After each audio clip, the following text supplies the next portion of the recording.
પાર્શ્વનાથમાંથી 34 ભીલડિયા પાર્શ્વનાથ 7 મનોહર ફણા વિવિધ રંગી કલાત્મક પરિકરમાં શ્યામ પાષાણના પદ્માસને બિરાજતા 13 ઇંચ ઊંચા અને 9 ઇંચ પહોળા શ્રી ભીલડિયા પાર્શ્વનાથ પ્રભુ ભીલડિયાજી તીર્થમાં મૂળનાયક તરીકે બિરાજમાન છે.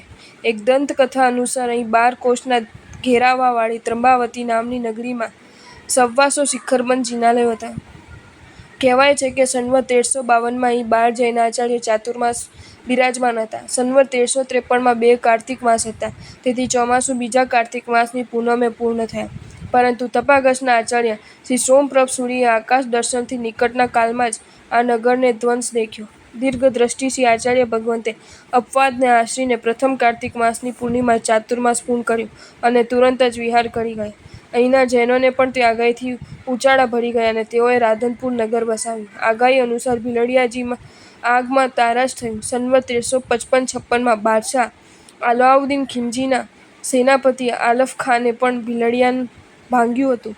સૈકાઓ બાદ પણ શ્રી પાર્શ્વનાથજી આ ચમત્કારી અને પ્રભાવસંપન્ન મૂર્તિ પોતાનો પ્રભાવ પોકારતી રહી અને ડીસાના વતની મહેતા ધરમચંદને અહીં ફરી નગર વસાવવાના અરમાન થયા. અણદા નામના ભીલડિયા બ્રાહ્મણને પ્રેરણા કરીને સંવત 1872 માં ગામ વસાવ્યું. અણદાની અટક પરથી ગામ ભીલડીના નામે પ્રસિદ્ધ થયું. સંવત 1890 માં જિનાલયનું નિર્માણ થયું. સંવત 1892 માં પ્રતિષ્ઠા થઈ ત્યારે મૂળનાયક શ્રી નેમનાથ પ્રભુ હતા. ક્રમશઃ આ તીર્થનો વિકાસ થતો રહ્યો. સંવત 2027 ના ફાગણ સુદ 11ના દિવસે પરમાત્માનો ભવ્ય નૂતન જીન પ્રાસાદમાં પ્રવેશ થયો. જેઠ સુદ દસમને પ્રતિષ્ઠા મહોત્સવ ઉજવાયો. સરિયતના લોકો પ્રતિમાજીનું સ્થાપન કરવા આવ્યા તો પ્રભુજી ખૂબ મોટા થઈ ગયા અને આજુબાજુથી ભમરાઓ ઉડવા લાગ્યા. પ્રતિમાજી ચમત્કારિક અને અતિ પ્રાચીન છે. નાની મજાની નાત તારી અજબ સુંદર મૂર્તિ, પણ પ્રભાવે પરિપૂર્ણ પારસ આજ સુધી તુજ કીર્તિ.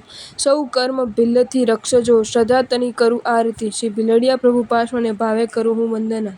જો તમને આ વિડીયો ગમ્યો હોય તો આ વિડીયોને લાઇક કરો અને શેર કરો અને આવા જ નવા વિડીયો જોવા માટે જૈન ફેક્ટ્સ એન્ડ સ્ટોરીઝની ચેનલને સબસ્ક્રાઈબ કરો. ધન્યવાદ.